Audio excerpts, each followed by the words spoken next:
Հայաստանի ազգային ֆիլհարմոնիկ նվագախումբը դարձյալ Սյունիքում է։ Ֆիլհարմոնիկը մարզերում խոշորամասշտաբ նախագիծը վերածելով ոչ թե սոսկ մարզային համերգաշարի, այլ կարևոր եւ ազնիվ առաքելության, ինչին սիրով եւ մեծ պատրաստակամությամբ ամեն տարի միանում է միջազգային երաժշտական աշխարհում ամենապահանջված եւ առաջնակարգ ջութակահարներից մեկը Սերգեյ Խաչատրյանը։ Այս տարի Սյունիքի համերգային տոնը սկսվեց Մեղրիում, շարունակվեց Կապանում եւ համերգաշարի եզրափակիչ ակորդները հնչեցին Գորիսում։ Ֆիլհարմոնիկի փայլուն կատարողական արվեստն ու Սերգեյ Խաչատրյանի վիրտուոզ մեկնաբանությունները վերածելով երաժշտական շռայլ շքահանդեսի։ Բացի հանդիսատեսին պարգեւած երաժշտական վայելքից, Էդուարդ Թոքչյանը շատ կարեւոր է համարում նաեւ նախագծի կրթական բաղադրիչը եւ փաստում սա մի ծրագիր է, որը մեծ պատասխանատվություն է ենթադրում։ Հայաստանի ազգային ֆիլհարմոնիկ նվագախումբն ենք եւ ես գտնում եմ, որ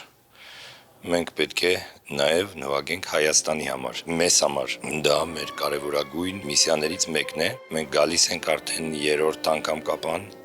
նվագում ենք այս դահլիճում, մի քիչ ավելի փոքր կազմով, մի քիչ ավելի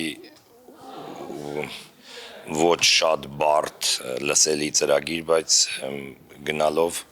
մենք եվրոպական երաժշտությունն էլ շատացնում ենք եւ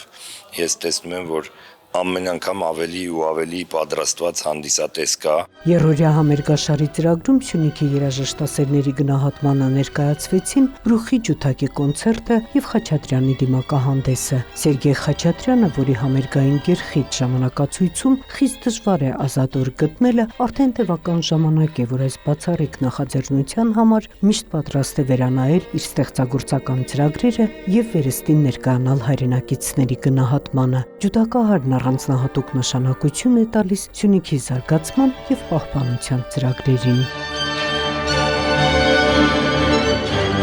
Համար Սյունիքը ընդհանրապես շատ հոգեհարազատ է եւ ես միշտ նախկին հարցազրույցներին միշտ ասում եմ, որ իմ հոգին Սյունիքում է ապրում եւ այդ պատճառով էլ գալ ստեղ եւ նվագել ունկնդրի համար, այստեղ սյունիցիների համար տարբեր քաղաքներում իմ համար մեծ ուրախություն է եւ ես փորձում եմ բերել իմ արվեստը եւ մշակույթը այստեղ։ Ֆիլհարմոնիկը մարզերում ծրագիրն այս տարի մեկնարկել է հունիսին, նաեւ աշտարակի Վաղրշապատի, Հրազդանի եւ Չարենցավանի համերգներով նշանավորելով ազգային երաժշտարվեստի երկու հսկաների Առնո Բաբաջանյանի եւ Էդվարդ Միրզոյանի 105-ամյա հոբելյանները։ Նունե Ալեքսանյան, լուրեր։